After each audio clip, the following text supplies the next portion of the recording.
The graphic final moments of a death row child killer who was executed for raping and murdering a 7-year-old girl have been revealed. Ray Irick reportedly made a choked gasp, strained against his restraints and turned purple as he was given a lethal injection in Tennessee, U.S. The 59-year-old, who was executed in front of his victim Paula Dyer's loved ones, was the first inmate to receive the state's new 3-drug cocktail. He was firstly given a sedative to make him unconscious before a warden checked his consciousness by shouting his first name and pinching him. When he didn't respond, he was then given a paralytic substance.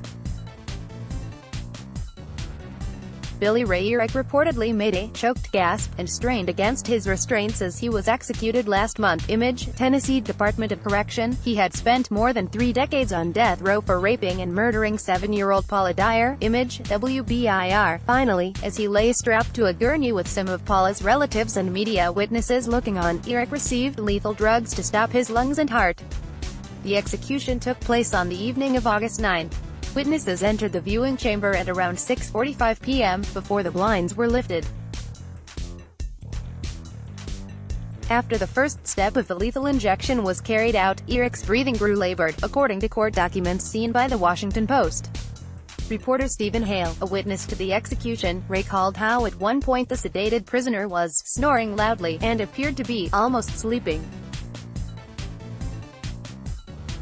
7 minutes later, a warden apparently shouted the convicted murderer's name twice and pinched muscle above his collarbone to see if he responded. The execution took place at the Riverbend Maximum Security Institution on the evening of August 9. Image, Tennessee Department of Correction. The court documents state that, when there was no response from Irick, the warden signaled that the paralytic substance should be administered. This drug left it impossible for the inmate to move, according to the documents.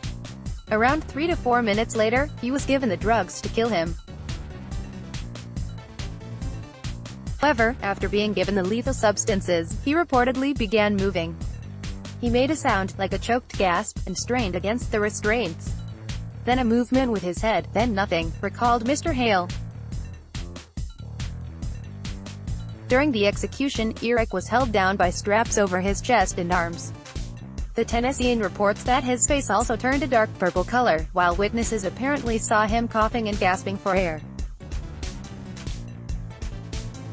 Irick, who had watched his little Paula gasp for air when he strangled her to death in 1985, had spent more than 30 years on death row. The murderer ate a burger and onion rings before he died, a far cry from his young victim's last meal of canned corn and peas. Image, WBIR. He was executed at the Riverbend Maximum Security Institution, where his final words before he died were, "I just want to say I'm really sorry." He ate a burger and onion rings before he died, a far cry from his young victim's last meal of canned corn and peas for supper. Speaking ahead of the execution, Irick's lawyer Jean Giles said, "I never thought for one moment that it would come to this.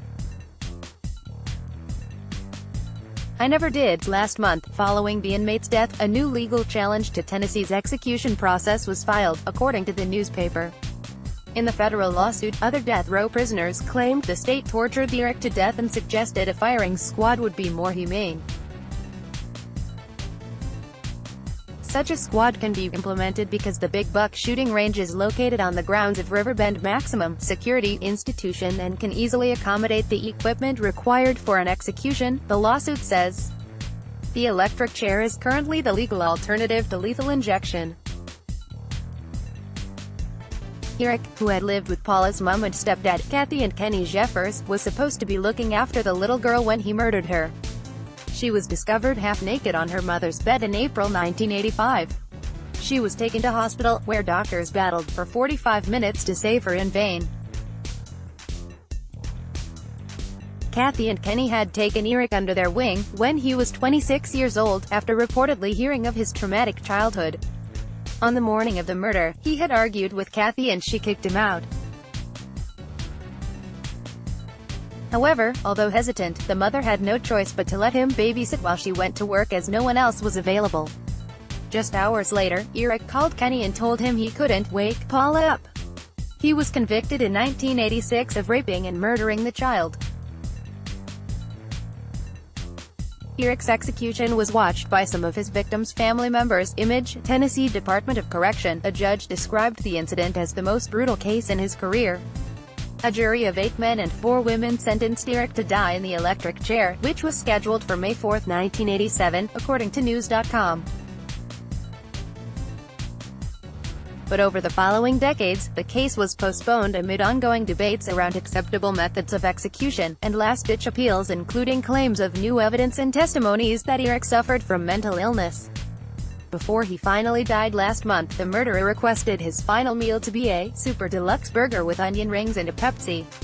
His execution was watched by some of his victims' family members, with grieving Kathy reportedly seen leaving the prison with a tissue in her hand.